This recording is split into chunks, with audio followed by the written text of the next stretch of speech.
Hey guys, welcome to the channel. Today we're going to be talking about Harry Potter opinions, particularly unpopular opinions. For me, I've been reading on and off for 10 years, over and over again, watching the films, and so there's something that can shift my perspective, then it must be quite a profound opinion, so that would be cool. Let's jump in, let's see what people's unpopular opinions are. Harry's anger in the Order of the Phoenix was totally justified. I can't believe people chalk his anger up to, ugh, he's being a moody teenager. Anyone would be furious under his circumstances. Okay, let's unpack that. He definitely is an angsty teen at parts of the Order of the Phoenix, and that's not necessarily a bad thing. We all have been angsty teenagers at some point. And your parents ask you what you've done at school and you just say nothing and you storm upstairs because how dare they take an interest in your life. But Harry's circumstances definitely merit some anger. He watched Cedric die, he watched Lord Voldemort come back, he's gone from being a hero, the boy who lived, to being a liar and everybody hates him and nobody believes him, and that's got to be frustrating, right?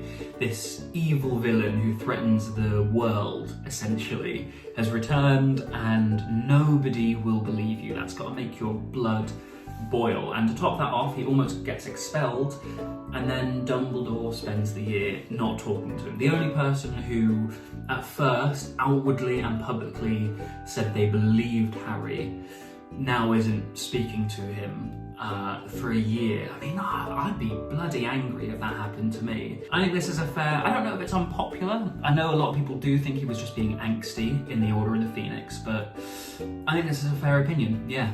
Hermione and Harry's dancing scene in the Deathly Hallows was necessary. I'm gonna read more about this, but off the bat, I'm thinking no, I hate that bit. It feels so awkward in the films when they put it in. A lot of people find this scene really cringy. Some people love it, and some people are indifferent. You know, when you watch the Deathly Hallows and you come to Bill and Fleur's wedding scene and thought, really, in the middle of all this? And Harry, Hermione and Ron actually say that in times like this, a wedding can bring joy and hope. That's fair, yeah, okay, I can sort of see where they're going with this then. After Ron leaves, there's a lot of sadness, they're very worried. Hermione's feeling all this pain because she made her parents forget who she was. Okay, yeah, Hermione's going through a lot. There's a lot of weight to carry with the Horcrux and everything. So when Harry sees her all curled up, he realises that's not Hermione, and things are probably at their worst. So he dances to bring a smile to her face. So it's necessary to show their smiles in such a dark time. Okay, I can see the thread, I can see the journey of thought there. I don't know if it's just the execution. There are times, I don't think the three of them acted badly at all, but there are times where things just don't quite feel natural when they're acting in these films. 150? Give or take a few. I feel like this is another example. If they'd executed it a little bit better, maybe I'd be on board that the dancing was necessary, but just, it felt forced and it didn't feel like there was any build up to it. It was very abrupt. Unpopular opinion, Snape is not redeemable at all. That's not unpopular, that is accurate, that is just a fact. No, it's not a fact. I know there is a sort of a split, but it's probably about a 50-50 split in my experience, and I don't think that makes it unpopular if half the people agree with you anyway. I've got a lot of things to say about Snape, I'll probably make a separate video about it, but for all intents and purposes, Snape is awful. Unpopular opinion, Hagrid was a stronger and more developed father figure than Sirius. That's interesting, isn't it? The first thought I've had reading this is that Hagrid is in the books from the very beginning to the very end, right? Well, we see him as a reader or a viewer. We see him interact with Harry when Harry is 11 and at his most vulnerable with the Dursleys. And Sirius is only in Prisoner of Azkaban, and most of that he's not really. He's still portrayed as a villain. Goblet of Fire and the Order of the Phoenix. And for those 3 books, which is significantly less than the 7 that Hagrid is in, Sirius is not in a position to be fatherly very much at all. He's on the run, he can't come out from Grimmauld Place. It's tough for him to have any really sort of paternal interactions with Harry in those situations. Hagrid, on the other hand, has those opportunities, but he also requires them. There are occasions, even when Harry, Ron and Hermione are 11, there are occasions when they need to parent Hagrid.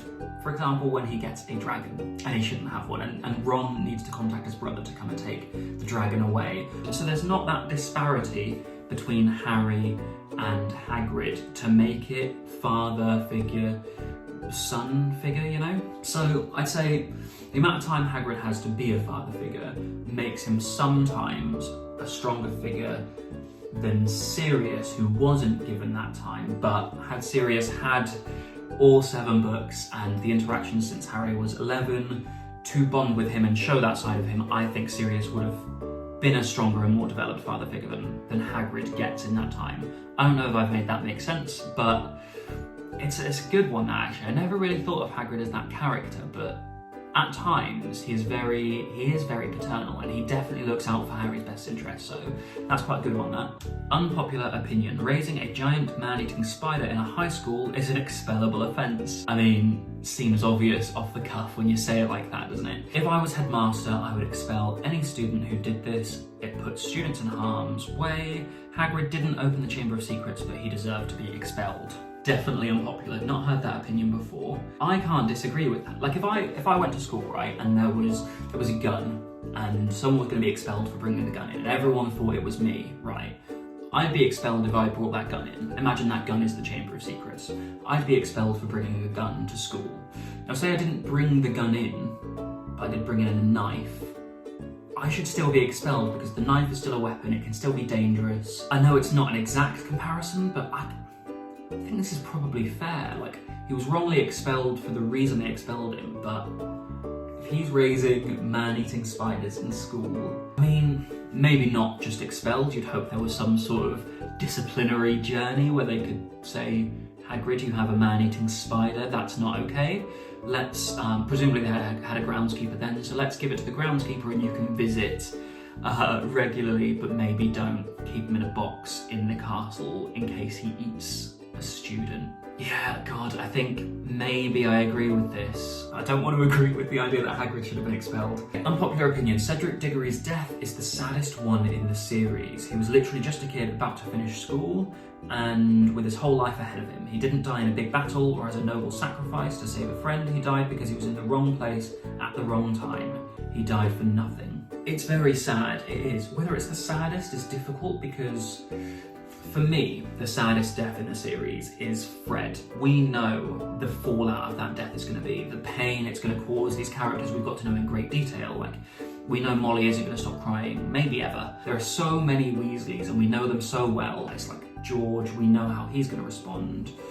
Molly and Arthur, and you know Arthur's going to be broken, but he's going to be trying to comfort Molly, so he's going to be trying to hold himself together, but Cedric's is definitely very sad, yeah. It's just for us as readers, I feel like we don't have that connection to him or his immediate circle where the fallout is felt, and to me, that's where the emotional connection to a death comes from. Unpopular opinion, Harry Potter is a great character. I think people forget the fact that he's just a teenager who came from an abusive family, then suddenly entered a world where everybody expects him to be something more.